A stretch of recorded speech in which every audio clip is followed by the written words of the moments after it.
Hi guys! Naka-avail na ba kayo sa latest craze ng McDonald's na color changing cups?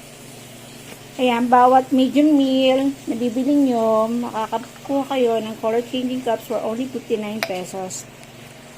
Eto nga pala yung mga kulay niya. Merong kulay blue, kulay pink, tapos check natin kung anong kulay itong iba. Ayan, ito kulay green. Hindi buo. Hindi yan puno yung tubig mo. Dapat puno. Siyempre. Punuin natin. Punin mo kasi yan. Yan. O, diba? Ito naman. Check natin kung anong color to. Sabi, wow, bigyan mo. Ano to? Red. Wow. Yan. Ang lamig. Red! Yan, o. May apat na kulay na tayo. Blue, pink, green, red. Yellow! Ito isa yellow.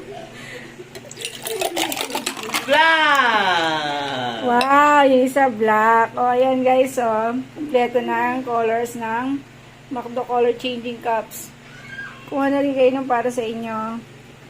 Bye guys!